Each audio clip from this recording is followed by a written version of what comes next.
if we're consistent across the whole industry and we're like holding games like Cyberpunk accountable for this sort of stuff, then we absolutely should for Elden Ring as well. It should be a two-way road. But who the hell am I? Yeah. I'm just a lowly gamer with thumbs, apparently.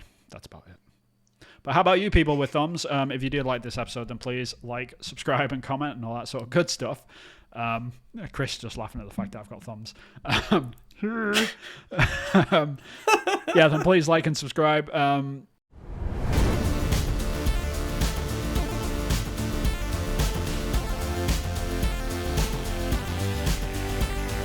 Hey, what's up everyone, and welcome to the Polygon Forest. I am Ubisoft concept artist Vin Hill, and I am joined as ever by the indie developer himself, Mr. Christopher Jarvis.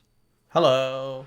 So today we've got a lot of news to get through, but yeah, it's kind of a few headlines. Yeah, there's a few headlines, but like nothing like massive or anything. But there's still a lot to talk about. So we're starting to ramp up into obviously the busier season for announcing stuff, which is great. Like we're coming into May, which is like we're coming to the end of the video games dry season, as they call it. Yeah. So it's exciting. It's fun. Like we'll have more to talk about. Yeah, indeed. But yeah, Chris, how you been, man? I've been good. Been working on my game. Got some cool stuff done. I'm coming up to the stage where soon, I'm saying hashtag soon. A few weeks. I'll have a demo available on Steam, which I'll send out to like streamers, content creators, publishers, people, grant people. So that's kind of coming up to a big milestone. So it's make or break stage whether I can get some money. So that's quite exciting times. Nice. How are you getting on? How's the Steam wishlist? Yeah, I put out my Steam page, what was it, like a week ago now? Like less than a week, I guess. Yeah, it was weird. Like really strange. Because, I mean, you know this more than anyone. Like you've done it yourself. So like seeing how many people... Because it's one thing to see like people click the like button and retweet and all that sort of stuff, which is very nice. Like I really appreciate it. But it's really interesting when you add those extra steps of making them log into Steam and then making them go to the page and then making them wishlist something. Like how many people are willing to sort of take that step. So like from the 5,000 followers that I've got, like amongst like different sort of social medias and stuff, like how many of them actually sort of make the jump. So like, it's been a bit of a reality check in that respect, which is good. Like I'm glad that my head isn't in the clouds on that sort of stuff, and being able to see like people come over and actually like make that jump it's been really cool so far. So hopefully it continues. We'll see. Like maybe it'll bomb. Maybe I'll be like, wow, no one really wants to play this thing, so I'm just gonna not make it. I really don't know. I think, well, if yours bombs, then I have no hope for my one. Nah, don't be daft. But we're making very different games, though, to be fair. So yeah, that's true.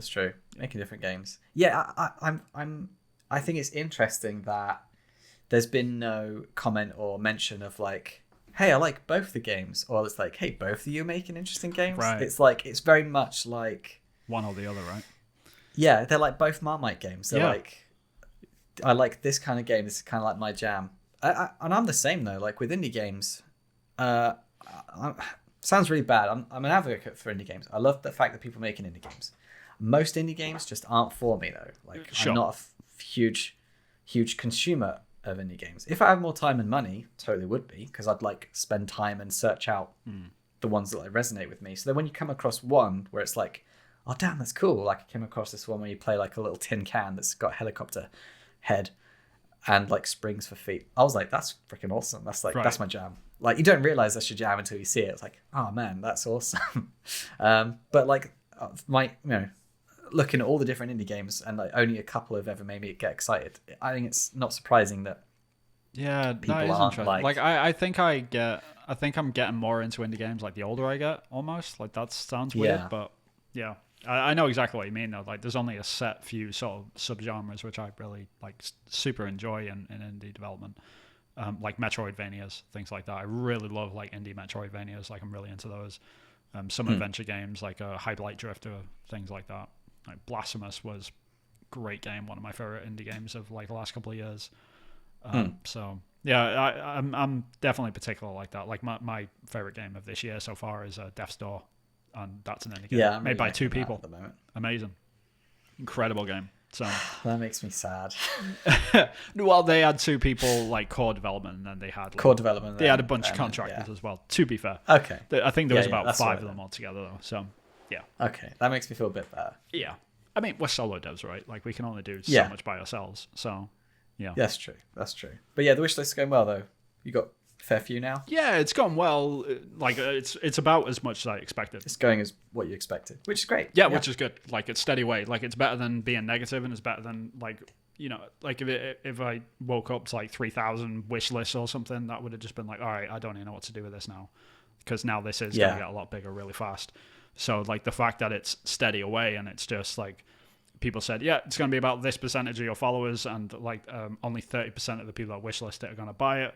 And I've crunched those numbers, and I'm like, yep, that's exactly what I thought this would be. So that's good. Like I'm glad that I've my sort of level-headedness has sort of like saw me through to the reality of it, basically, which is good, because it means that I'm on the right track in terms of like expectations and how like big a scope the game is and stuff like that. And I'm not like undercutting the game like in scope at any point. Like I'm not saying, okay, it's only like it's gonna do really well, so I'm gonna make it this big, and then it comes out and then doesn't do that well. Yeah. So the fact that it was scoped at the right level is, but yeah, I mean, like to cut a long story short, yeah, I'm feeling good about it, I guess. Like it's such a weird metric, right? You don't have any idea until the game's out anyway. So it's sort of like people might buy it. Numbers are just really strange to me. So. Yeah, it does seem it still seems a bit abstract at the moment, the whole concept, because it's both our first indie games, isn't it? So sure, yeah. It's all new, it's all different, it's all fresh, it's all exciting. But yeah, it still doesn't feel real yet. But when you hit the milestones, it starts to feel a bit more tangible. But so like getting your game wishlisting on Steam is, it's a cool achievement. And when you get to when I'm coming up to my next milestone of like being able to get a demo out, that's going to be exciting. Super exciting. Could be great. Could be like there could be tumbleweeds. Who knows? Even if it is, like it's still like that's valuable sort of still information. Progress. Like that's something that you can work on, as long as you don't abandon the game completely. Like that's my only thing I would say is like don't do that. Just know when to scope up or scope down based on that, because that's true. If it is tumbleweeds, I will just go what's the minimum amount just to get out the door, and then just start on the new thing. There you go. Yeah because like it's one thing saying I'm going to make an MMO and then no one likes it, so I'm just going to cut it out completely and kill it. Or you can look at it and be like, okay, I'm going to like find like what's the smallest, like as you put it, like the minimal viable product, like the MVP of this, and just like sort of find that window and just make that instead in a quarter of the time sort of thing, and just put it out. Because like at the end of the day, it's like if you are, because you're looking to do this full time going forward, eventually like it's a good sort of portfolio piece, not just for like other publishers or anything like that, it's for players as well. Like other people might be like, oh, this guy's finished the game before, I'll support him on Kickstarter. Like the last one didn't do that great, but it's fine. Like this is like he's got a track record of finishing stuff, content. He can finish a game at least. So it's still, there's value in that. There is a lot of value in that. Not to say that I think that's going to happen to you at all. I still think your game's super interesting, and I did see like the cool little you tried out the little spark effects for your shock level. I saw that. Yeah, very cool. I took the advice. How does it feel though? Like, is it actually good, or are you just like, was it one of those things you put in like, no, I'm not really feeling this? I will not be offended. Good question. I know it's my suggestion. It's not. I will not be offended.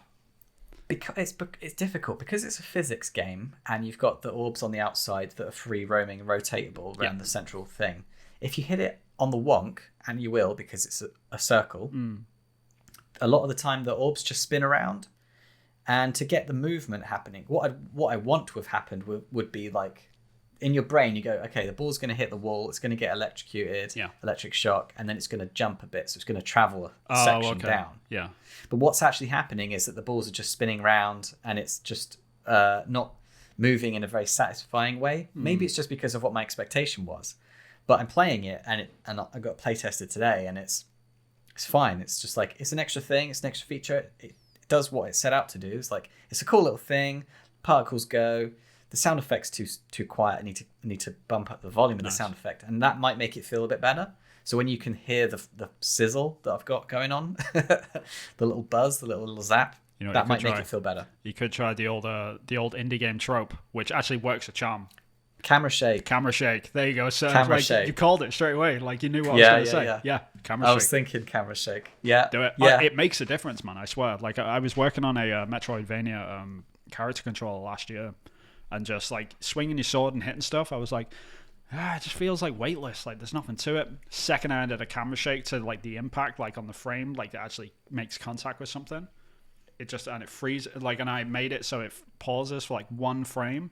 So it feels like really crunchy, like you're actually hitting something, and the camera shakes. It's just like, I was just like, yes, this is it, I found it. And it's just like such a tropey, stupid thing, but it makes a huge difference. And you don't really realize like how many games do it, but yeah, try it. Seriously, I bet that will make the difference. Yeah, I will do. Yeah, that's another thing to do. And also that's another thing I've not done camera shake before, so that's obviously I need to. Are you using like, I know this is going to be like super tech talk, which most people aren't going to care about. It's like, shut up, we want to hear about what you say about Xbox. Where's our news? Right, where's our news about Xbox? But are you using a Cinemachine in Unity? Yes, I am. Yes. Okay. Camera shakes are they're super easy in that. So like, sweet. Yeah, you'll be able to figure it out really easily. Nice. Yep, I'll do that. Sweet. Okay. Speaking of Xbox, we should move on. So our main. Should we do the main news first, and then do a little bits of news? Yeah, I think so. Like, so do you want to do the Xbox thing first? Okay. Xbox. I've got a showcase announced, and the showcase. I wasn't prepared for it. It's all right. I'll take it. I got it. All right. So Xbox and Bethesda have announced a game showcase coming on June 12th for Xbox and Bethesda, which is pretty wild that they announced it this early. Like it's kind of, it's still, at 1 p.m. At 1 p.m. specifically. Yeah, so it's 1 p.m. UK time, and then it's 1 p.m. Eastern. Sorry. Yeah. It's 10 a.m. Pacific time. I'm not sure what it is. Like it's actually it's kind of strange because it's the usual time when we record our podcast, which it's also playing on a Sunday. So we might do like a live reaction, so it's perfect. Like it's just sweet. It's like Phil Spencer listens to us and he's like, you know what, I'm going to throw these boys a solid. Yeah, I know when these guys record. Right, exactly. I'm looking forward to see their hot takes. So yeah, we're probably going to be doing a live stream on that day, which is pretty cool. And that will probably replace our podcast for that week, which is great. This is exciting to me just purely because of the sheer amount of stuff that could be coming. Obviously, like Bethesda and obviously because Xbox have been on sort of like a buy-in spree over the past sort of few months. So this is it's go time basically. It's starting. Yeah. They're ready to show stuff, and I think like I've always said it as well. Like second year of new consoles are usually the best sort of time for like E3 announcements because a lot of stuff would have overflowed from year one. This is the time that they've finally gotten used to the consoles. There's a lot of IP that they've just bought up from all these various companies. Bethesda have got a lot of stuff to show.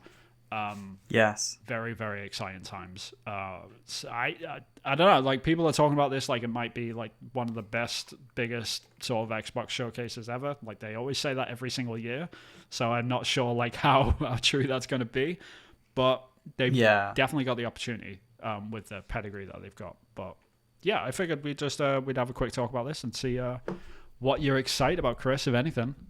Have you got anything? Yeah, I've got a few things. So Starfield is the major one, I think. Probably best start off that, which is what most people are going to be excited for. It's the big boy. Yeah. It's the big boy. And for obvious reasons, it's the big, Bethesda showstopper massive title. They spent years working on it. Did you hear the article which said it doesn't look as good as Horizon Forbidden West? One of the developers said it's coming along really nicely. It's looking great. It's not looking as good as Horizon Forbidden West, but it's pretty good. Yeah. But that's just describing any. It's an open world game. Any Bethesda game. Yeah, I mean, because like I just think about the Bethesda's scale never had a reputation to be like the best looking game, but it's always had the best mechanics and the best story and like most fun and all that sort of stuff.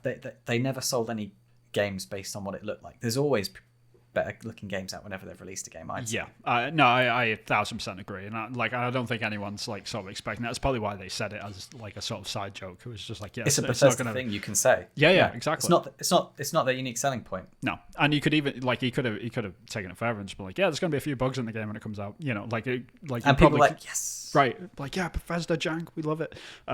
So like I don't blame him for saying that. It was probably more of a compliment to Forbidden West, if anything, because like that game is gorgeous. To be fair, like it's the top of its game, like no pun intended. So it's hard to sort of like I won't read too deeply into that, because like what for all we know, Starfield might be like a whole solar system of just planets, you know, sort of thing, like in terms of scale and stuff like that. So if it's anything, as long as it's got some beautiful marbles off in the distance, I'll be happy. Right, that's fair. Yeah. I mean, yeah, it's just there's so much potential for this game. We haven't seen anything of it, really. Like, we've not seen anything. We haven't seen so anything. But we've seen a little bit of in-game stuff, like a pre-rendered thing, which was like some woman getting in a cockpit or something, and that was it. Like, we haven't seen the game yet, really. And if it's... So we know that a woman can get in a cockpit in the game, hopefully, if right, you know, controversy aside. Right. Yeah. But yeah, I mean, if this is anything to go off from the, if Fallout 4 is anything to go off how Bethesda are sort of going to handle this, then that's the main driver, because I stand by that statement that Fallout 4 was probably the best reveal at an E3 I've ever seen for any game ever, period. I think it's a masterclass in how you announce a game. They kept that game tight, shut, and then they announced a teaser just before E3, and then they did a half an hour blowout, and the blowout was just perfect. Like the way that it was paced, like if anyone's like listening to this and you're interested how Starfield's probably going to go and watch the Fallout 4 reveal event, which Bethesda did that year. It is just pristine. Like, it is absolutely perfect of how you announce a game. Regardless of what you think about the game, you might not like Fallout 4 or whatever like that. It's like besides the point. But how they announced it particularly, it's probably going to go a very, very similar way of, you know, like, this is the game, massive blowout, half an hour, just going through the mechanics. This is what you can do with your ship. This is what you can do at your home planet. This is what you can do with your mechanic. This is what you get when you collect these resources. This is what you do with those resources. And you're just going to be there like, I want to play this right now, sort of thing. Yeah. And this is how you disintegrate aliens' brains. Right. With a laser beam. And they actually did that in Fallout 4, like in slow-mo as well. So you're like, yes, I want to do that. I want to shoot some aliens. Or like in that case, it was mutants. But Starfield's probably going to follow the exact same path because it worked beautifully. Like, I wouldn't be surprised if we didn't get some companion little game like Fallout Shelter, but for Starfield as well, like announced at the show. Wouldn't surprise me. I like that game. Yeah. Yeah, and that was announced during the Fallout 4 reveal, like that game. You were like, by the way, that game, it's out right now, sort of thing. That Fallout Shelter, one of the best PR Getting the buzz things. going. It was great. Yeah. So, yeah, I'm expecting a lot of great things from Starfield.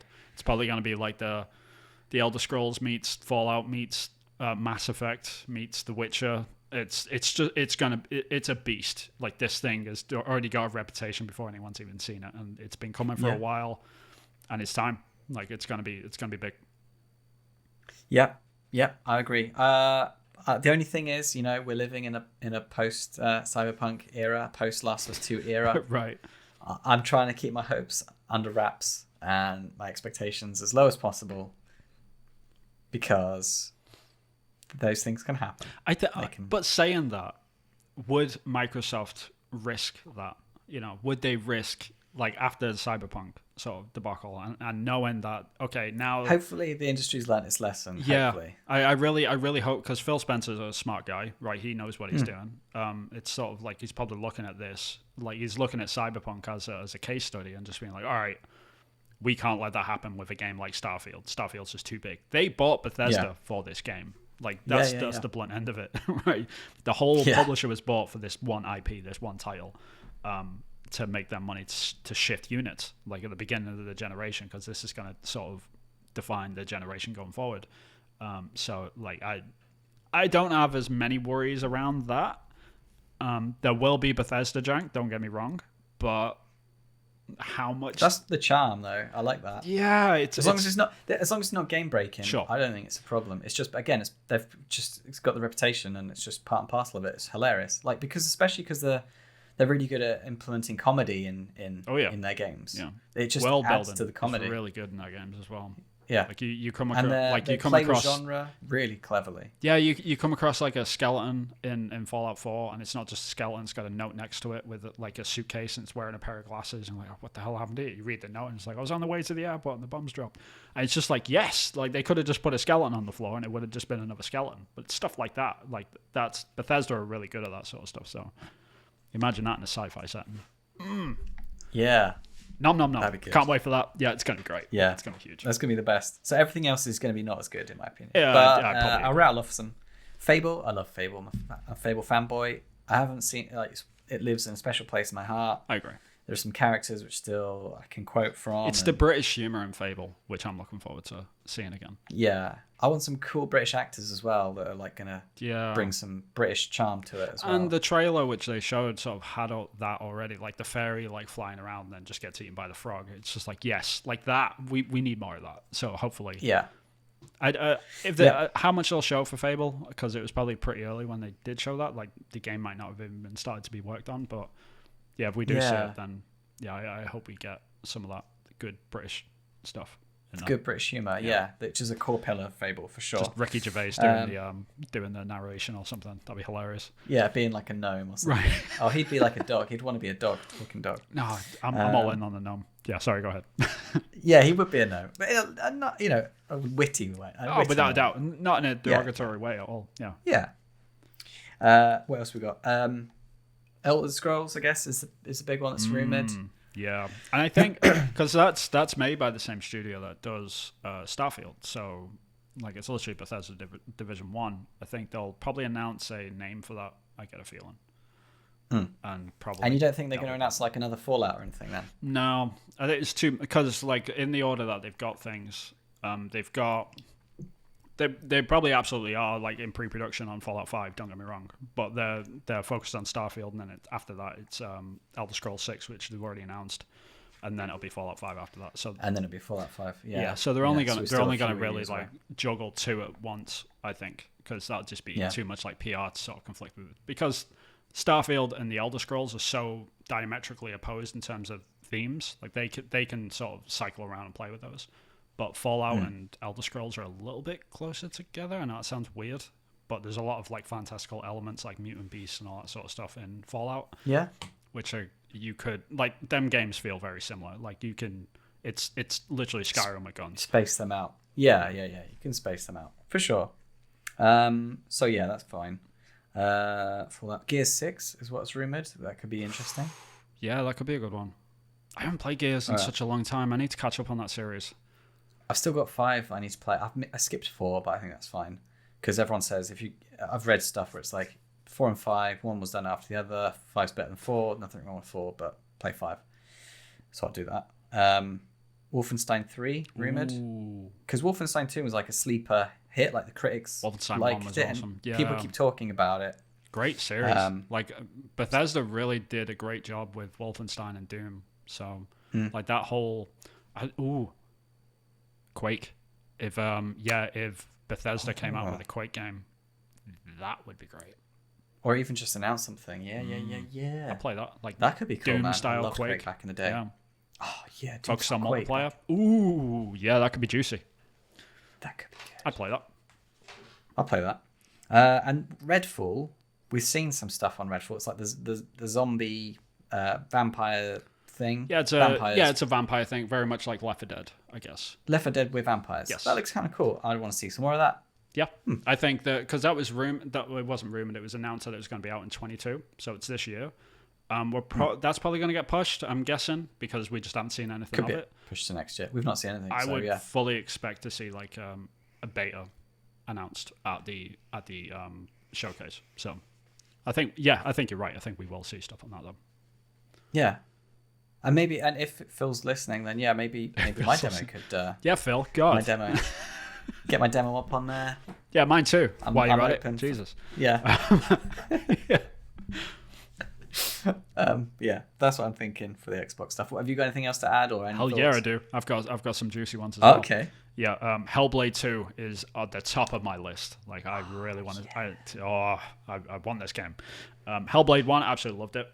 It's one of your favorites, right? Yeah, really, really great double A game, quote unquote, like this small team working on using like Unreal Engine and using it in a way which is clever, like using procedural assets or assets from the like what Unreal provide and stuff, and really showing what you can do with like limited resources.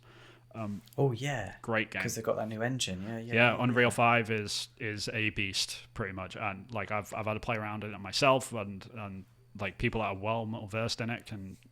Yeah, there's a lot of good stuff coming, so it's game changer. Yeah, it literally is a game changer. But yeah, Hellblade 2 is probably at the top of my list outside of Starfield. Like Starfield is probably my most anticipated game, but after that, probably Hellblade 2 I think is the big one, because and also I've got to support any game which has a Celtic main character. So there's always that, you know. There's always represent. That. Yep. Represent. Yeah, the Irish, yo. I mean, you're redhead, kind of, right? Oh, the beard is, yeah, the beard. So I've got it somewhere. Just turn it upside down. You're half Celtic, literally. There you go. Yeah, what else? Business end. Yeah, the business. No, I don't want to talk about that. Anyway, moving on. Indiana Jones, Bethesda. Oh yeah, of course. How did I forget about that? Yeah, this one could be interesting. We've got to see some gameplay. We've got to. Yeah, I'm curious, like how much this game is going to look like Uncharted, and that's going to be really funny and ironic. Every press outlet is going to be like, this is how it compares to Uncharted, and you know there's going to be like the whipping, the shooting. Here's the cover. This is how Uncharted is, and it's going to show side by side comparison. Yeah, and I am. Yeah, it's kind of, is that warranted at the same time? Uncharted, I guess Uncharted will play better, but Indiana Jones just might look slightly better. Yeah, like I'm conflicted about this, because I remember there was a load of videos that came out during the time when Uncharted 1 and 2 were out, and they were comparing it to like the new Tomb Raider game. And I was like, is this really fair? And at the same time, I was like, you know what? Uncharted literally stole 90% of its mechanics from Tomb Raider. So like the fact that Tomb Raider is sort of copied back off Uncharted, that's sort of like fair, right? So I'm really curious to see how much Indiana Jones is like. Indiana steals off Uncharted because like that's the influence, right? Uncharted stole the other. It's like half Indiana Jones, right. half. If you put a cowboy hat on Nathan Drake, he is literally Indiana Jones. Like, sure. Like no one can argue with that whatsoever. So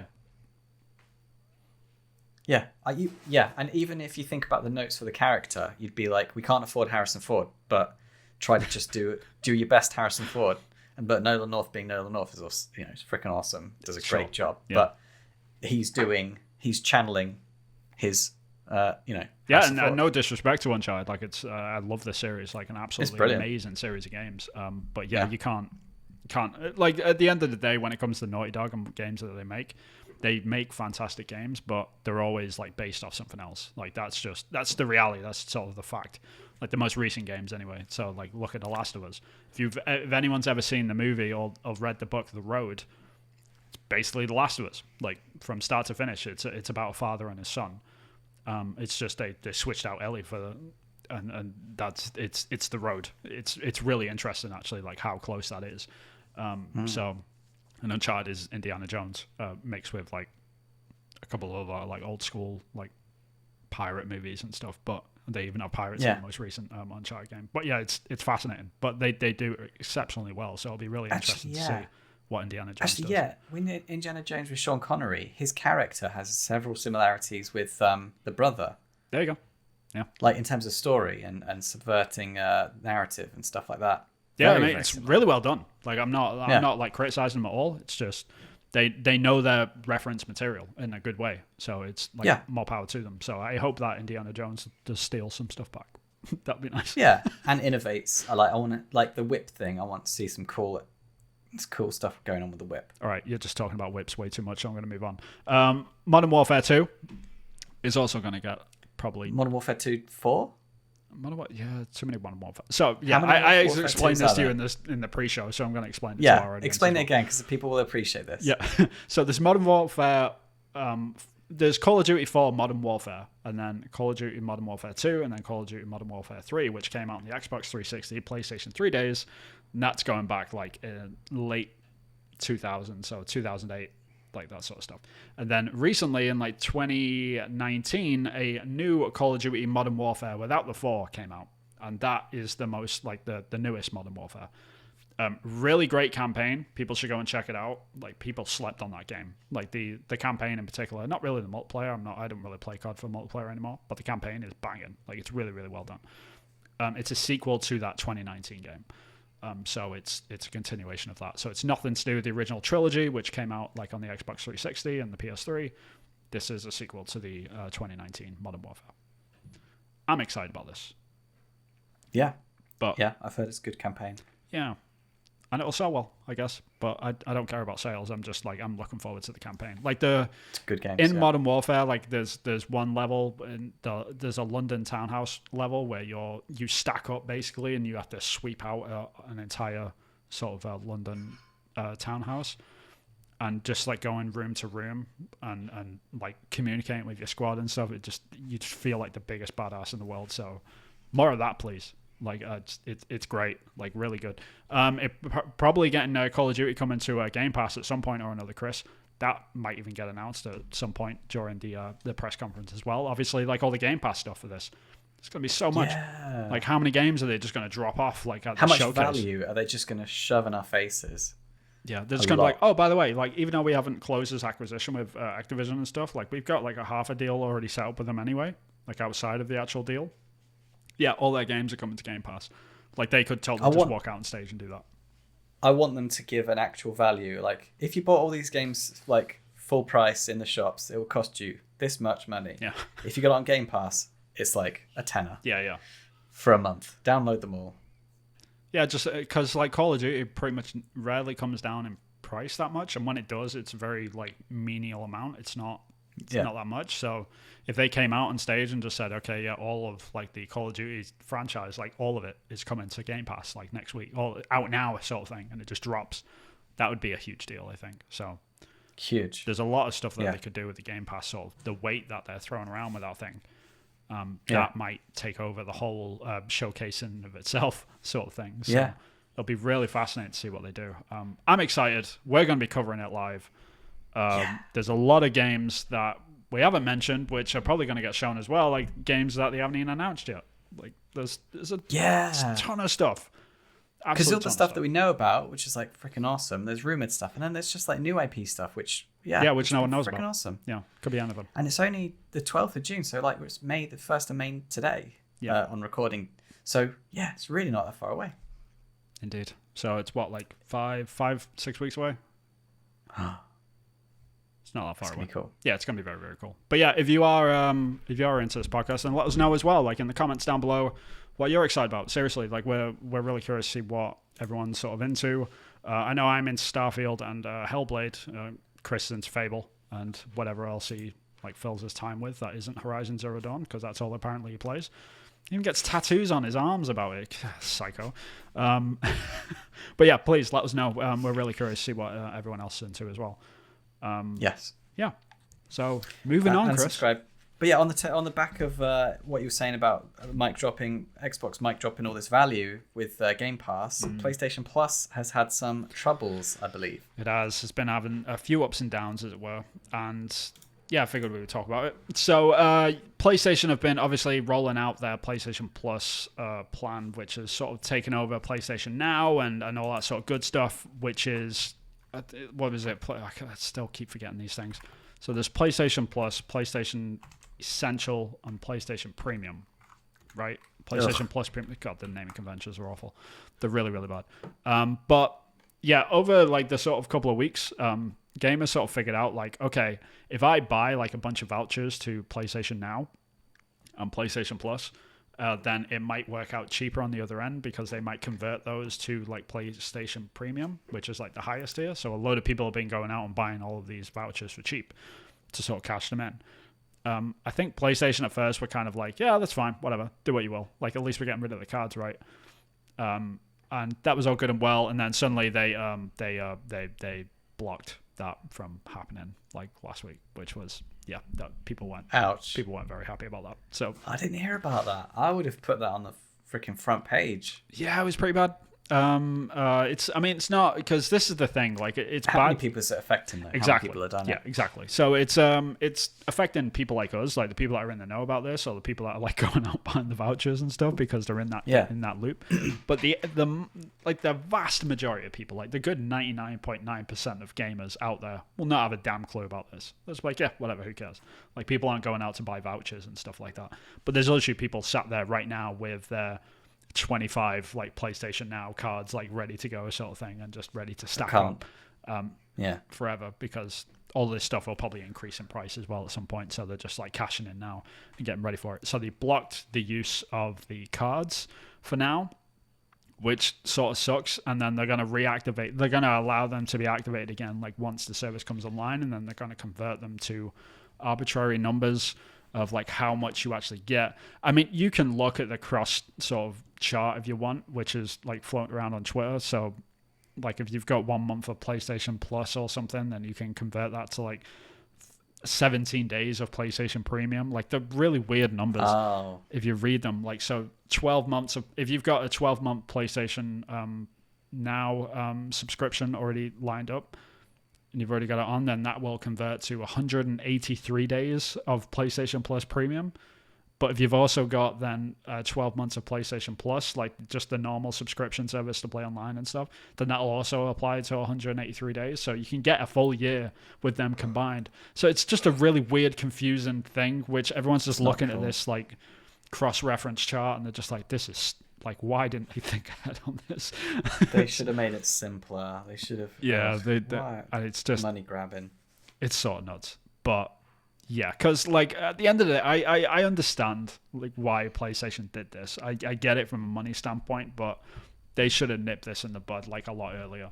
They should have just been like, yeah, we're just blocking all the uses of vouchers until when they were announcing the tiers, they should have cleaned that up. They should have done it. They should have foreseen the issue, and they should have prevented people from buying vouchers that wouldn't have done otherwise. So that's the deal. So a lot of people are angry, as you might understand. Yeah. So yeah, there's, you can think what you will of it, I guess. A lot of people have got varying opinions on it, but I think ultimately it's, for me personally, I don't think the vast majority of people are going to care, and that's probably why we haven't seen much on it. That's the reason why a lot of people are just sort of ignoring it. But yeah, there is a conversion for it. So like, that's one answer that we got, at least, is that if you are subscribed to PlayStation Plus and PlayStation Now, what do I get for that sort of thing? And we have the answer to that, which is they combine together to make a reasonable amount of time for the subscriptions. The good thing that PlayStation are doing, and I don't want to be all like doom and gloom about this, is that if you've got PlayStation Now and you've got a PlayStation Now account, so they're both like $60 each sort of thing, if one is like ahead of the other, so like if your PlayStation Now runs out before your PlayStation Plus subscription for whatever reason, right? And they're actually basing all the tiers on like what runs out last, which is nice of them. So even if you've only got like a couple of months left on your PlayStation Now, I think you still get like the premium for the full amount sort of thing. So that's a good thing, I guess. Yeah. But yeah, just bad PR. Like, this is just, they should have handled this a little bit better, a little bit sooner, I guess. But what are your thoughts on this, Chris? Yeah, money grabbing. It's a bit petty. They could afford to make it easier and simpler for the consumer and not be confusing. Maybe they couldn't afford it. Maybe that was the thing.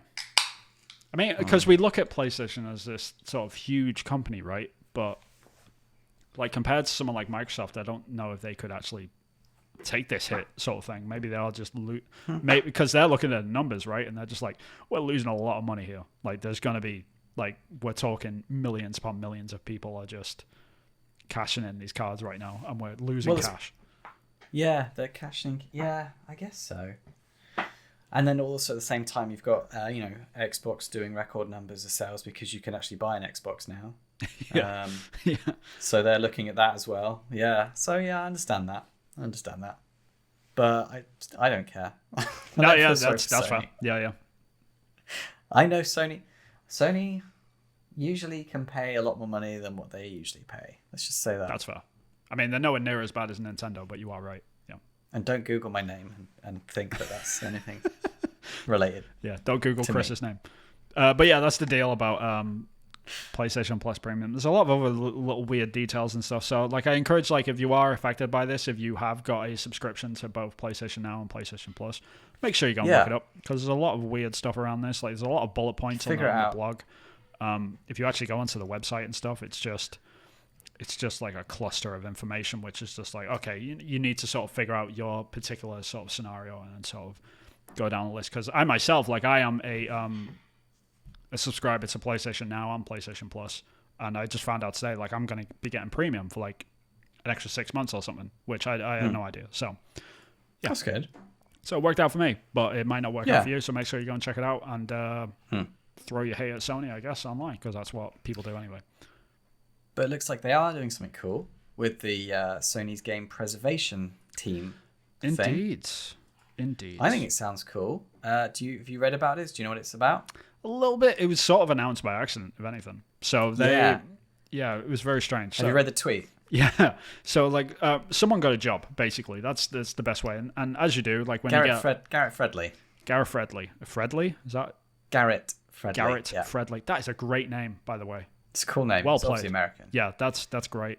Garrett Fredley. God, I wish I had that name. Get out of here, War Thunder. Sorry, ads everywhere.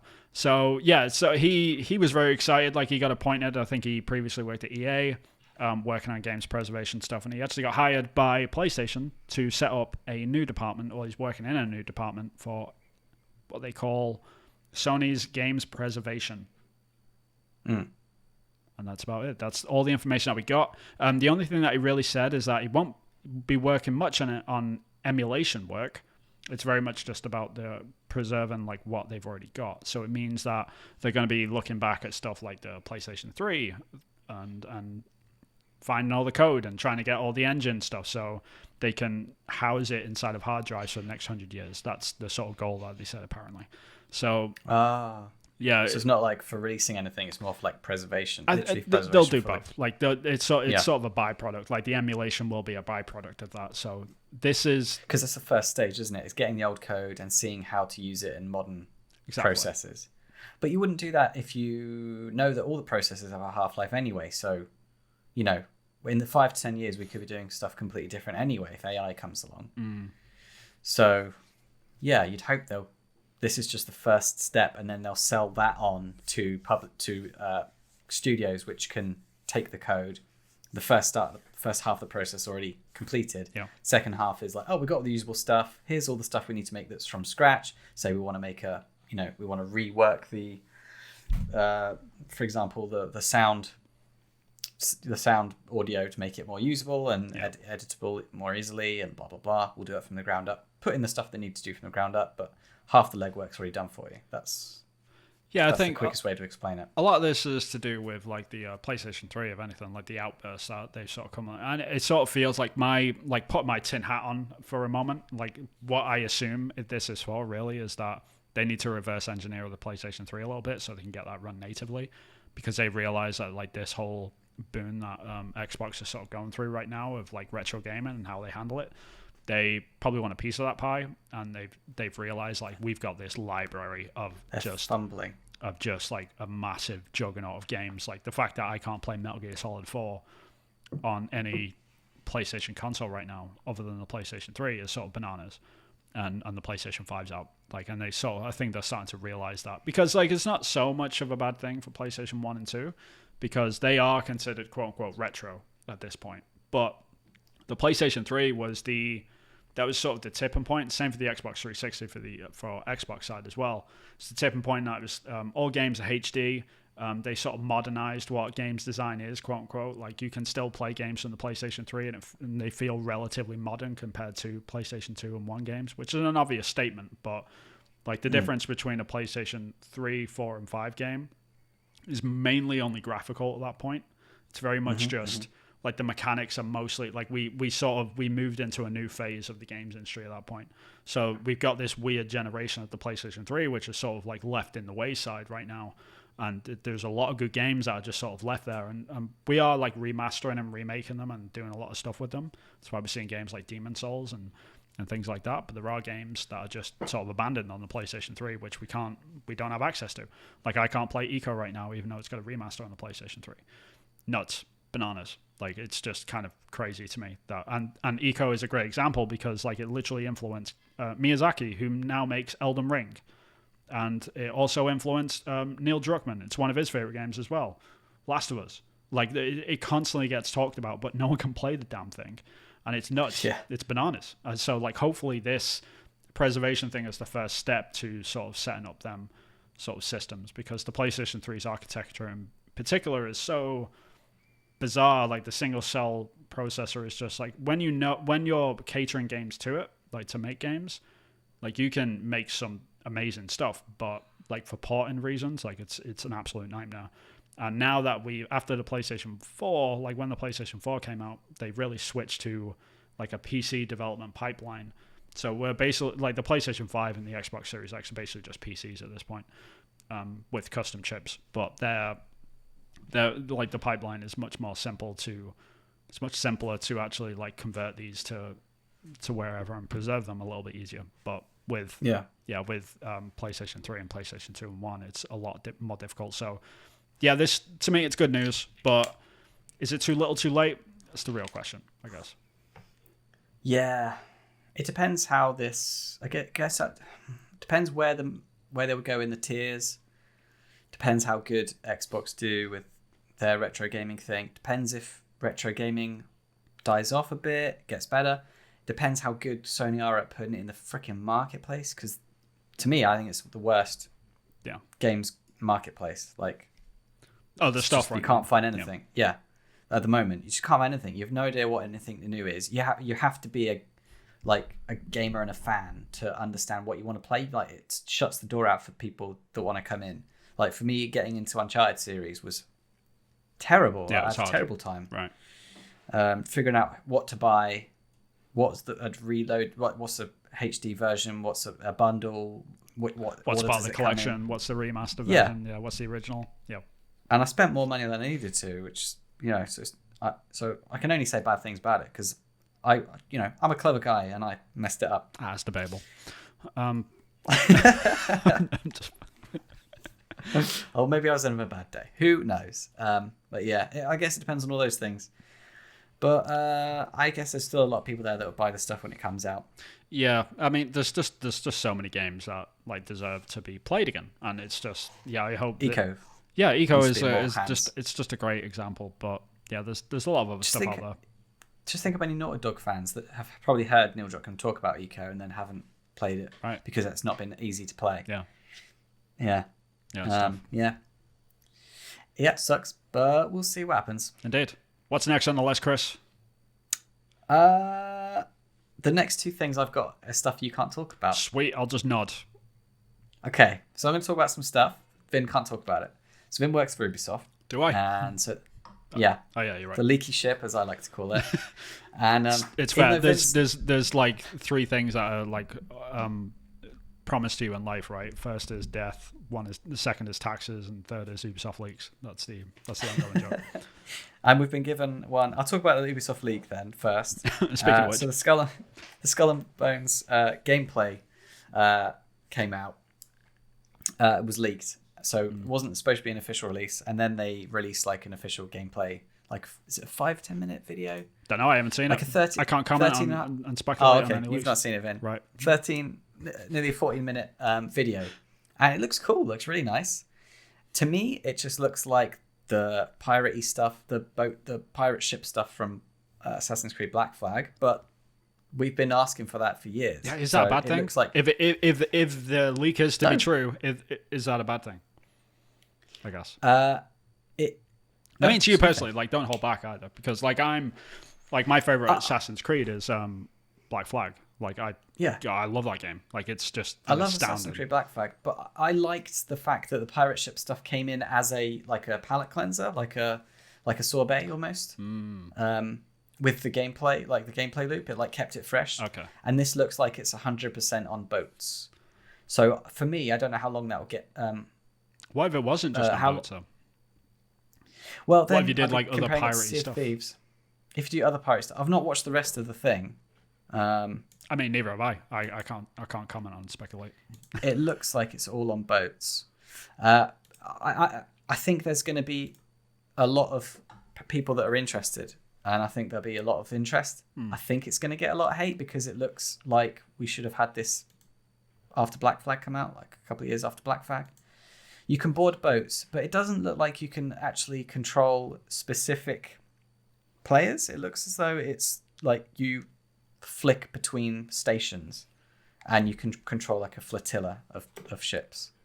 So in that respect, there's more mechanics than the pirate stuff of Black Flag, the pirate shippy stuff of Black Flag. But yeah, it just looks like that, and it looks like a multiplayer version of that, which is good. It is what it is, and so yeah, there'll be an audience for it. I think I'd like to dabble with it, play with it, but for me personally, I think it would get a bit boring after a few iterations. Depending on how good they get the unlocks, there'll be unlocking systems in there. Obviously, it's an Ubisoft game. Again, that's not a diss. There it was, but it's okay. So if they get the unlocking that feels good and keeps me in the loop, then we'll see. Yeah, I'd like to play it. That's come out. Vin can't talk about it because it's a leak. No, I mean I can only comment on what we've shown so far, which is the like the announcement stuff like from years ago. Yeah. But hopefully, when it does come out, I hope it's good because, like I said, I'm a huge Black Flag fan, and like I still recall like the first time I realized like when I was playing that game when you just sailing around on your boat or your ship. Just everyone singing songs, the sea shanties. Sea shanties. You see a ship in the distance, and you're like, "All right, cool. Let's like hoist sail, boys," and stuff. And like you're all like, the side. It's that badass moment, isn't it? Right. You're properly like feeling this is what pirates did. Yeah. And like you do the cannons into the side of them, and then like the ship's all knackered, and then you like sort of park up next to it, and without any loading screens whatsoever, you jump off your ship and go onto theirs, fight a load of guys, take over their ship. Like raise the flag and stuff like that. All that without a loading screen. When I played that, it just blew my mind. Like it was just like this is incredible. Like this, I played that game for like 100 hours, and I got a platinum on it. Like I loved it. Like I thought it was the greatest game. Made me want to work at the company, and I eventually applied there. And that's why I'm here. Like that game is probably the reason why I'm working at Ubisoft now. So it's sort of nice. Like if Skull and Bones sort of lives up to that, then awesome. Like I'm on board. That was a terrible. You're pun. on board. Yeah, to me, like jumping off, swinging off the sail onto the jetty of a port and then running into town. That was a bit mind blowing, to be honest. Yeah. That was a bit like, whoa, that's freaking cool. Yeah, but no or like loading missing screens. it and then falling in the sea and then having to swim ashore. Yeah, that does sound like awesome. something I would do. Yeah, that's fair. Cool. Yeah. What's next? So that's one thing, and then the other thing was, you might have a new boss, Vin. New boss. Who? Can you let me know? Can you let us all know, because we have no idea. Well, Bloomberg seemed to have put a report out to suggest that Ubisoft is looking queued up to be sold. I won't tell you, I'll be telling the audience, but it's looking as though the share price has dropped 41% in the last year. Nice. Tasty. Even though, it doesn't say this in the report I had, but for like Ubisoft's defense, they've had crazy sales for the last few releases. Like they've sold super well. They've done really well. Yeah, I think Valhalla is the best selling one, I think. The best selling one. So it's just one of the best selling games. In that case, that's one of the best selling games of all time, right? I don't know if it's all time, but it's definitely like we were in the top 10, I think, for Valhalla last year in terms of like all the best selling games of last year. Like Call of Duty is already on top with like Minecraft and stuff, but yeah, we were in there. You were up there. Wow. So that's a huge achievement. It's now valued at 4.4 billion according to Bloomberg. And Bethesda was sold for 5.9 billion. Yeah, but I mean, like, I'm not going to comment on like how, like, if we're going to get sold or bought or whatever. But in that vein, like, just because our market shares are down to like 5 billion or whatever, that doesn't mean we'll sell for that much, because it's also about like future investments and stuff, and like what we've got lined up and how much we feel our current IP and development are going to be worth with that sale price. So like triple it, I would say, honestly. Like it goes to the same for everyone. It's same for like people keep estimating Square Enix, I think, is at like 7 or 8 or something. I can't remember. Like it's below 10, I think. Like Square Enix is that. They will sell for like 14 or something. It'll be like way more than that because they've got a lot of other future stuff, which, you don't just sell based on what you've released. Based on what they got there and then. Yeah, you've got to sort of sell based on what you're going to release as well. So like it's always a lot more than that. So like I see that mistake a lot, and it's not like a dig at you or anything, Chris. It's just I see a lot of I'm just reading them. Yeah, exactly. Like you see a lot of journalists make that mistake, which is bananas to me. It's like you people should know better, especially at Bloomberg, for Christ's sake. Like they're literally a financial journalistic department. Like you cover this stuff. You should have they should someone in the office could look it over and give you a really accurate prediction. Yeah. Crunch some numbers, boys, because it's not going to be fine. So you reckon it's more than what Bethesda's worth then? You reckon Ubisoft's worth more than Bethesda? No, I think Bethesda's worth more, to be fair, because they've got more viability with things like Starfield and stuff like that. Like just Bethesda Division 1, like that studio in Maryland alone is worth a lot of money. But there's a lot of employees at Ubisoft. That's the only problem. Like we've got. That's the thing. Is it the biggest? It's the biggest. It's the biggest publisher in terms of employee count. It's I think we got like 20,000 developers worldwide, which is that's huge. It's a lot. Like there's only like 6,000 at Nintendo. Put it that way. Wow. Yeah. Okay. Exactly. But okay. Wow, that does put things in perspective. But Ubisoft make a lot of open world games, so we need a lot of people working on it. So. Because they do take man hours to get made. Yeah. Ah, interesting. So you might have a new boss, Vin. My personal opinion is I wouldn't be surprised, but I also wouldn't be surprised if it's just noise. They've been going through the two companies, like Bethesda went through, like Activision Blizzard went through its stuff, and then it got sold. Ubisoft has had its stuff over the last few years, and the haters have been getting their hate train on the way. Sure. And I think that's a huge impact on the share price. That's my opinion. But then the question is, who would buy it? What would they want to gain out of it? Is it just because it's cheap would they buy it? Yeah, I think that if I was a big fat cat investor, which I'm not, I would say, hey, these big acquisitions have happened. Therefore, the market is saying now is the right time to buy because things are cheap and they're going to get more expensive. Yeah. And the last couple of years have told us anything is that this industry doesn't really show any signs of slowing down. Even when companies make, to my mind, like quite big mistakes, they still growing. They persist. So, yeah. It's not like it used to be. No.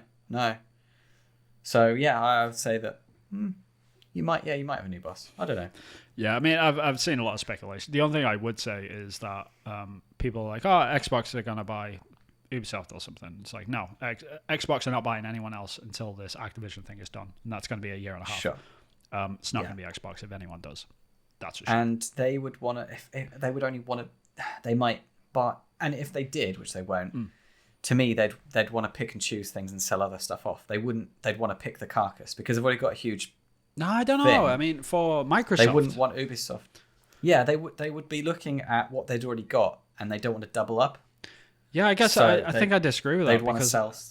Yeah, because I think Xbox in particular, and like I said, I don't think Xbox is buying anyone anytime soon anyway. This is all hypothetical, obviously. But I think Xbox just literally all they want is content for Game Pass. That's it. So the more the merrier. So they're just thinking anything that we can get out of Sony's hands, the better. Yeah. I think that would be my assumption anyway. But again, I don't think Xbox are buying anyone else anytime soon unless they want Congress, like from the US, like breathing down their necks. Like, oh, you're buying someone else, are you? Sort of thing. Like that would be that'd be a bad move for them right now. So they just wouldn't do it. I mean, they're getting like press to say that this is a monopoly now, and it's just ridiculous. It's not. But if they had a larger share than now, then that you could argue. Yeah, it's just unwanted attention. That's it. That's all it is. Yeah, and it's something like not really this. The amount isn't that much like to Xbox. Like it's really not. Like even if you were to value like Ubisoft at double like what their current value is, like it's still pennies to them. It's not that crazy. And if you're gonna buy anyone, like why wouldn't you buy like one of the other like publishers which have got like at the moment more popular IP? Because obviously Ubisoft is sort of they're getting kicked while they're down at the moment. So there's that aspect to it. So like why wouldn't you? That's why I doubt PlayStation would either in that respect, honestly, because like PlayStation are probably much more inclined to buy someone like Square Enix or Capcom or Konami would be great for PlayStation, but I don't think PlayStation would buy Ubisoft, and I don't think Microsoft would either. So if we were going to go anywhere, then it would probably be private investors if it was to happen. I have no idea. I'm just a lowly concept artist. We'll see. Yeah. All speculation. Indiddly-o. With no ounce of information to. No, we're just a bunch of couple of guys on a podcast. No idea what's going on. On a podcast. Yeah. Don't take our word for it. Please don't. But let us know what you think. Are we right? Who's wrong? Yeah. Yeah. Who do you think is going to buy Ubisoft? Like that's the good question, isn't it? Yeah, that scares me. Amazon. Yeah, in the report it says multiple private equity firms. Yeah, which means someone. Quote unquote. Which means someone. Right. Yeah. Like what the hell does that mean, right? Like nobody knows. Yeah. I mean, there's probably a few. Like these deals are always constantly going on in the background anyway, so I'm not. I wouldn't think it either way, but. Yeah. Blackstone Incorporated, KKR. Cool. And Co. Yeah, sweet. Yeah, because they make a lot of games. Yeah. Yeah, we should move on anyway before I get into too much trouble. Sure. Chris, what have you been playing?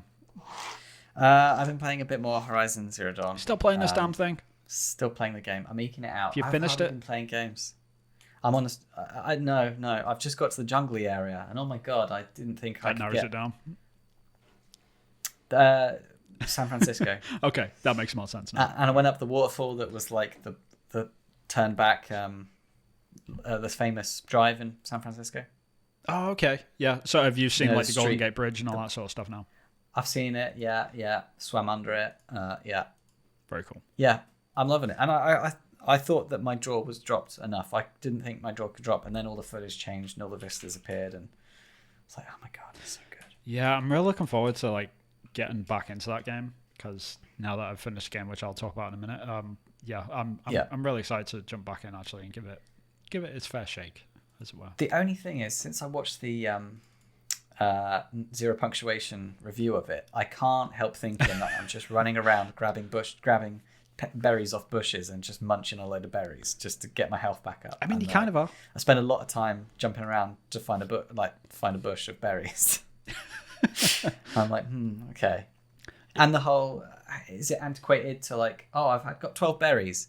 I've run out of berries. Quick, press up for 3 seconds. And I've got more berries. Yeah. Like transported into my pocket, and I'm going to munch on them because a dinosaur stomped on me. Yeah, I'm sort of conflicted about like the whole like having to make your own arrows and stuff in Horizon, because like just mid battle and stuff, it's like, okay, I've got the resources for them. Like, is she just like in slow motion, like crafting arrows, like getting the fletchings off of a metal? Yeah, she's like shaving them as she's sliding underneath and stuff. It's sort of ridiculous, but like, okay, if that's the case, then why the hell do we even do it? Why don't you just like automatically like just make? If it's ridiculous, why is it got a time penalty? Exactly. Yeah. But I get it, like it adds another level of tension and stuff, and you took it out, it might be too easy and balancing. Yeah, like I get it's combat balancing, but it doesn't make any sense. You're right. Just like scraping off like the end of your arrow and stuff as you're sliding through the mud. Right. Yeah, and it's arbitrary. It's like, oh, I can only carry 12 arrows, but I can craft. But I'm carrying the resources to craft 1,000 arrows. Yeah.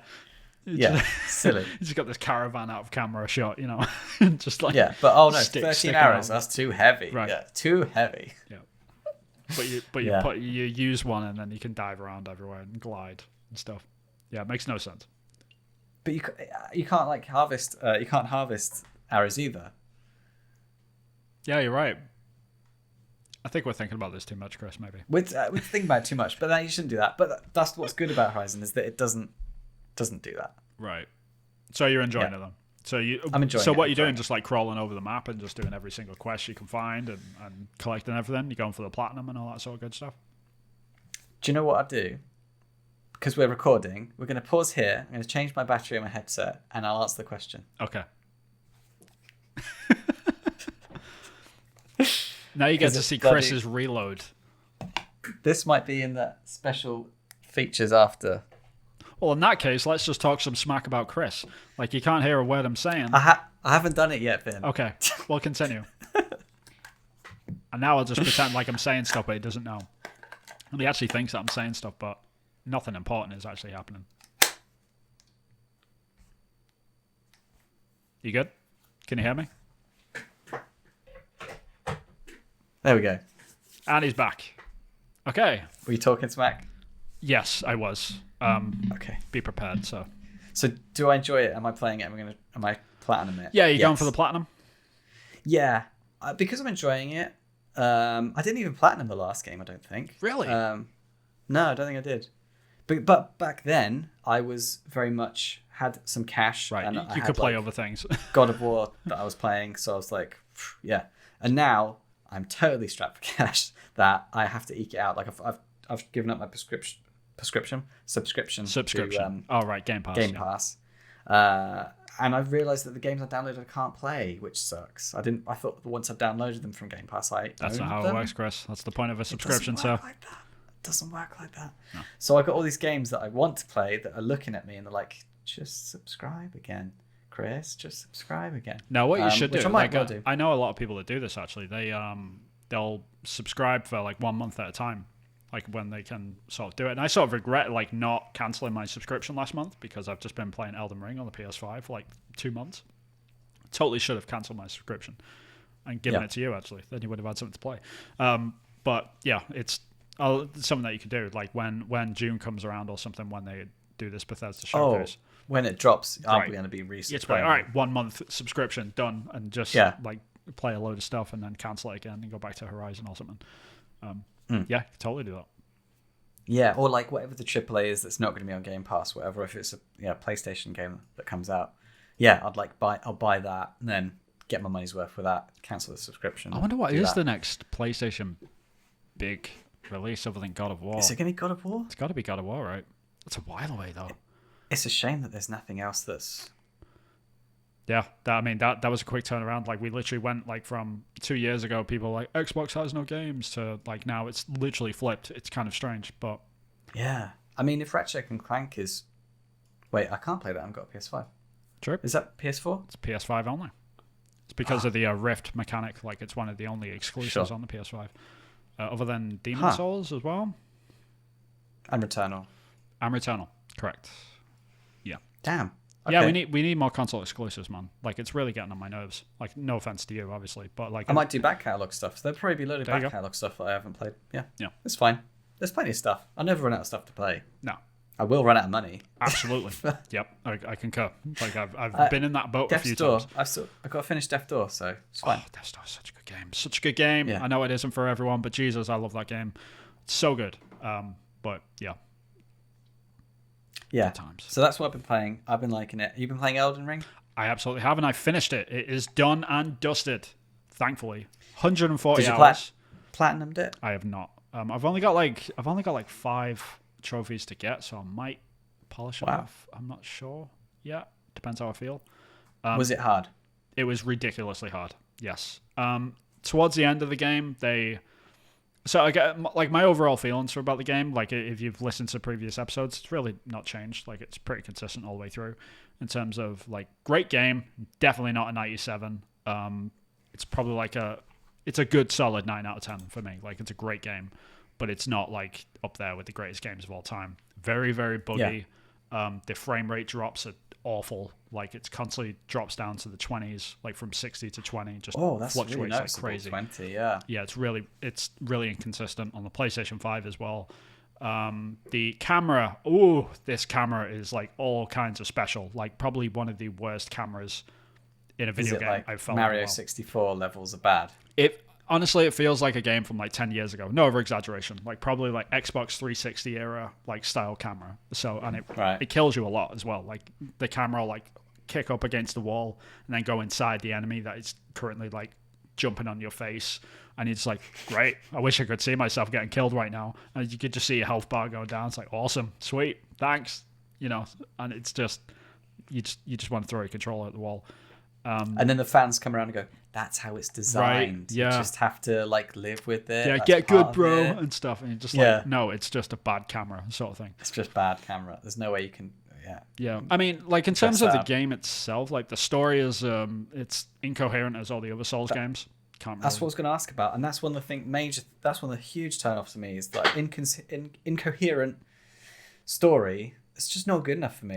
Like, yeah, there's really no excuse for it either. Like they could have absolutely, because like you finish the game and then you go and watch like a YouTube video of just like people that have spent days like assembling the compendium of Wikipedia pages to like make something that is sort of presentable to you.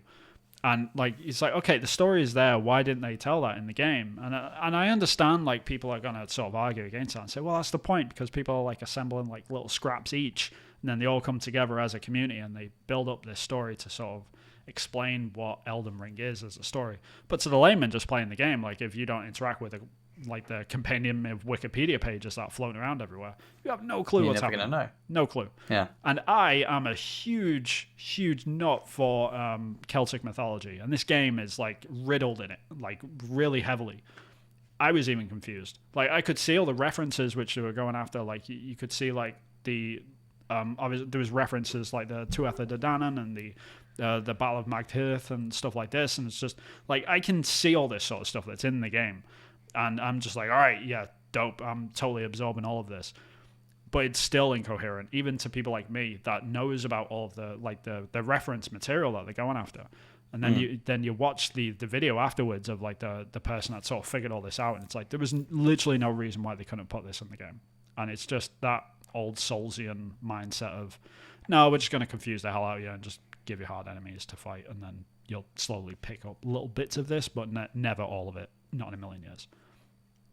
But that's such a shame, because it feels like it could be.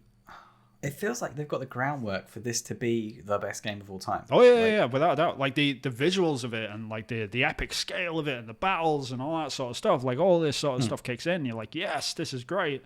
And then you're just like, oh, where am I going again? Like, why do I care? Like, what's Elden? What is the Elden Ring? What's even my motivation? Right, like who am I fighting right now, and why did they say like random things? Like you walk into a battle like, my mother remembers me from the time of an age before, and you're just like, all right, cool, dope. Who are you, dude? Sort of thing. Yeah, who are you? What am I doing? Where am I going? Right, you kill him, and then he's just like, as he dies, like, oh, I will avenge my mother. I'm like, who the hell is your mother? Like, who are you? Like, I have no idea. Sort of like, I don't even know who you are. It's like Avengers. Exactly. It's literally like every single time, and you feel like you rock up into these places, and you're like, you're okay, Thanos, killing everyone. Exactly. And you don't even know who they are. Yeah. And it's just like you walk in, like you sort of notice the combat arenas, right? So like it's sort of an open area. You walk in, and there's like some dude like crouched over at the far end, like, all right, I'm fighting that guy. You walk in, and he's just like, I've been waiting for you, Tarnished. I'm like, who the hell are you? Like, I'm just trying to get to that castle over there, dude. So you're in the way between me and the castle. Yeah, that's it. That's my relationship to you. Yeah. And then, and I'm supposed to follow this stuff. I stumbled across you, dude. Like, yeah, and I know there's like Souls fans that are like throwing stuff at their screens right now or like turning off the podcast, but like it's just to the layman that isn't like super into sort of stuff and you're just playing like games like this. It's like I'm enjoying the gameplay and things like that, but the story is just like it's such like an annoyance to me. Like there's really no reason why they couldn't not make it easier to understand or anything like that, but just make it coherent, like make it enjoyable. You know, like you've got this rich world that's been set up apparently by J.R.R. Martin, and it still doesn't make any sense. It's just, it's like, okay, cool, like another dude in combat arena. If anyone can weave together a narrative, it's him. You know, exactly. So it's just nuts. But yeah, I mean, outside of the story, the combat is good. It's very tight and it feels great. But like towards the end of the game, like they very much lean towards more magic-based players. So if you're not playing as a mage or something, you're gonna have a lot harder of a time towards the end of the game. That's what I was thinking. If I was going to play it, I'd be a mage. Yeah, you should be. Magic is freaking awesome. Yeah, and it looks freaking awesome, and it's easy mode apparently. Yeah. I mean, it's a lot easier if you're a mage as well. I stupidly went in with sword and shield, just like putting all my stats into my strength. And I was like, yeah, this would be great. So I was wrong. Yeah, it was awful towards the end because like you just get bosses that are, because generally in Elden Ring the bosses are a lot harder than they are in other Souls games, but because the point of grace is closer, like we've spoken about this before. But because the point of grace, like the checkpoints are a lot closer to them, it's easier in the respect like you're constantly in the loop of like trying bosses over and over again. But the bosses are just like towards the end, they're just doing these massive AoE attacks that take up like the whole map that you just can't get out of the way of, or like you can't dodge fast enough. Or you can't whatever. Roll, right? Yeah, and it not hit you. And it just like you're just constantly getting hits taken on you. Like the people that are doing like no damage runs, they're just throwing a dice roll every time. It's like maybe I won't get hit this time, sort of thing. And it's like it must be exciting for them, but for me, just rage-inducing like AoE attacks, which is fine if you're a magic caster because from a distance you can just throw stuff at them. But if you've got a sword and shield and you're just running at the ankles of these things and you're just like trying to like hack away at their toes, like it's just futile, you know what I mean? And they just like stand on you. It's like, all right, cool, dope. Try again, I guess. It's just going around the circle. Please don't stand on me this time, maybe. Right. Yeah. But yeah, I mean, overall, I had a great time with it. Very, very difficult, frustrating at times, but all Souls games are, I guess. Very much worth the full price. I'm glad that I did play it, but 140 hours was a bit long. It could have been a bit shorter, maybe. Just a little bit. But yeah, solid game. Game of the year contender for sure. But we'll see how it shakes out. But definitely not 97. I will fight that. I will die on that hill. That's for sure. Fair enough. Yeah, that sounds fair enough to me. That sound like I knew all of the fanboys couldn't be 100% right. They must be onto something because there's too many people saying it's a great game. Yeah. But the fact the technical issues were the thing that got me more than anything. That's a bit of a problem. But it's the first time they've done an open world game, isn't it? So it is that you gotta give them a little bit of slack, I guess. But at the same time, it's just like, I mean, should a game get a 97 if it's that inconsistent in frame rate and like if it's got that many problems and bugs and stuff like that? Like, should it get a 97? No. Like, no. I get, like, if we're holding games like Cyberpunk accountable for how it runs, then we should be doing the same thing for Elden Ring, in my opinion. If it's 3% off being perfect and it's buggies and like you're getting 20 FPS in some places, that's not 3% bad, is it? No. I mean, and it was not only that, there was like crashes to dashboard as well. Like there was like if you put the game in rest mode while you were playing it, it would crash your PS5, like hard crash, like you had to restart the PS5. Things like that. It's like that shouldn't be happening on a 97, man. It's just weird. The fact that was just ignored. Like they just did not mention that in any of the reviews, even though people definitely were running into it, because like you go and look at the forums and stuff and people are just like, yeah, keeps crashing my PS5 consistently, like over and over again. Like it's just not cool. So very strange. If I was if I was in the games media, which we're not really in the games media, but if I was like a journalist doing a review, I would be like giving it like a 3 out of 5 or whatever, and I'll be sing its praises where it needs to be sung. But I'll be saying I can't give it a high score because it crashed my PS5. It's 21st century, you know. Yeah, I mean, because honestly, the weird thing and the thing that annoys me to no end is when Xbox and Sony just allow games through certification, because in certification they're very, very specific about this. Like if the game crashes the console, like hard crash, that's a big no-no. Like it literally fails certification straight off the bat. If it crashes to dashboard, like more than once in a test run or whatever, then it's a fail sort of thing. So the fact that I've had both happen for Elden Ring and it's gotten a 97 means it got through certification for Xbox and Sony, and it shouldn't have. Like it absolutely shouldn't have. So it's kind of like, it's like I don't know where I land on that side of it. Like obviously these things are fixable and things like that, and I don't know if like that should be held to it. But like if we're consistent across the whole industry and we're like holding games like Cyberpunk accountable for this sort of stuff, then we absolutely should for Elden Ring as well. It should be a two-way road. But who the hell am I? Yeah, I'm just a lowly gamer with thumbs. Apparently, that's about it. But how about you people with thumbs? If you did like this episode, then please like, subscribe, and comment and all that sort of good stuff. Chris just laughing at the fact that I've got thumbs. Yeah, then please like and subscribe.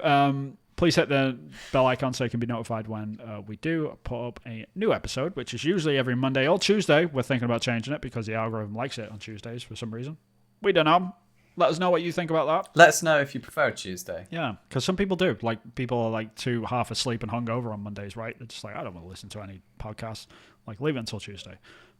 So yeah, let us know, and also let us know, like I said before, like what you're sort of looking forward to for the Xbox stuff. If you are annoyed about this PlayStation shenanigans PR thing, I don't think it's that big of a deal. But like if it does affect you, we'd love to hear it, because nobody else is really like mentioning it.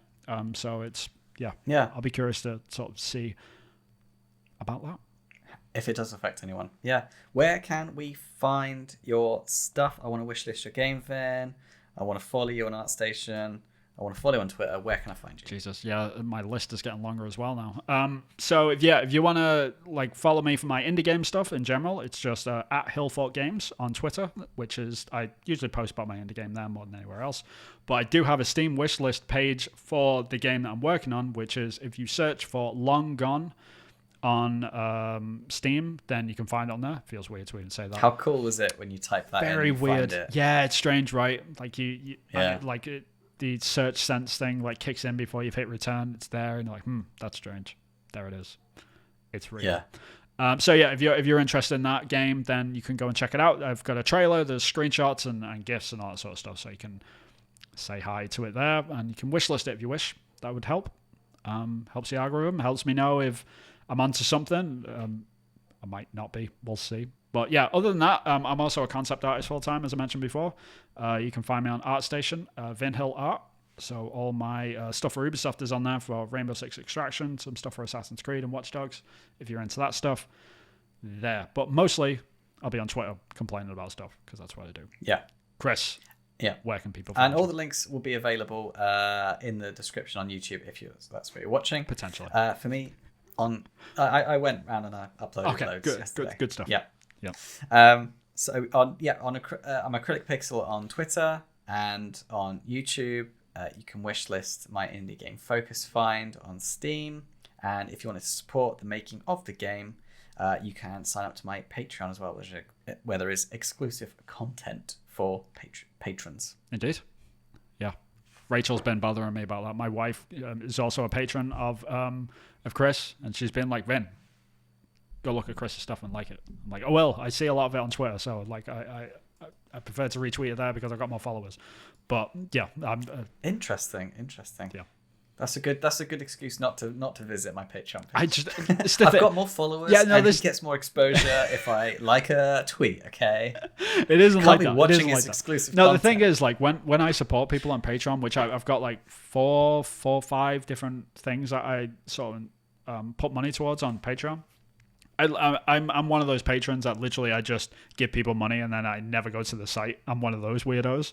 So I'm just I like supporting people, and then I just go off and do your thing. Yeah. I don't want to absorb your content. Yeah. I get that. So I'm not there to consume the content which they get. Like I'm not there to give money to get something back from it. I'm there to support You're the people. There for the supporting. Is that weird? Lots of people come for lots of reasons. No. There's lots of people come for lots of different reasons, and yeah, some of them are like a specific aspect of the person, so they just want to go, I like this guy, I like what he's making, this game isn't for me, but I just want to give him some money. Yeah. Or they'll be like, I know this guy, I'm going to give him some money because I know him, like what you're doing, which is fine. No, I mean, even like the like I follow a guy on YouTube called GeoWizard. Like people know who the hell I'm talking about, or like GeoGuessr, like sort of like weird straight line mission things that he does. Like I'm just knocking stuff all over the place here. Yeah, I literally give him money just because like I like his YouTube videos and that's it. Like I don't like, and he puts a load of behind the scenes stuff on Patreon. I never watch it ever. I mean it's cool, but I just don't watch it. Sort of thing. I'm just like, just take my money, keep making stuff, and I'll consume the main stuff. Just to keep doing the YouTube. Yeah. It's like I'm supporting you for your game. Yeah. Like I want to play that game one day. That's the main. Yeah. That's what I'm paying for. I'm not paying for your. Like, no offense, Chris, like your update videos or anything, but yeah, you know what I'm saying. Because I tell you them on our podcast exactly. I get before we start. Anyway, you get a free version every week. That's true. Why am I paying? I should just unsubscribe from you on Patreon. Unsubscribe, Vin. Yep. I get no benefit out of it. You're right. God, why didn't I think about this? Everyone else that's currently supporting Chris on Patreon, else that doesn't. You should unsubscribe too, because then you can just talk to him and then you can just Yeah, we're really selling this. Thanks. But seriously, go and subscribe to Chris's Patreon page. He's got a lot of awesome stuff. Like I noticed your little update video about your shock animations that you're doing at the moment. So yeah, cool stuff coming. You were working on sound, right? Like that was the main thing that you're doing. Yeah, I'm working on sound now. Yeah, trying to get that to work. Yeah. So if you are, So if you are into indie game development, then make sure you go and check it out. Even if you're not subscribing, just at least go and check it out and see what he has to offer. You might just have a look. If you don't like it, then it's fine. Yeah. God. Anyway, we should wrap this thing up. It's been going on far too long. Thank you, everyone, for joining us. We really appreciate it. Again, please like and subscribe. Hit the bell icon so you can be notified when we do go live. You can also find us on your favorite podcast services, such as Spotify, Apple Podcasts, and Google Podcasts, all that sort of good stuff. We're also on Anchor, so if you're so inclined, you can find it there. But if you just search Polygon Forest, I'm sure you'll find us there. We also, once a month, do a solo dev roundtable with our friend Sam Webster, which we sort of do check-ins on the games that we're making. We sort of talk about games development, so if you are into that as well, then go and check out the YouTube channel. It's there exclusively. But I think that's it. So until next time. That's it. We'll catch you later. Bye-bye. Bye-bye. Oh, God. I've got thumbs.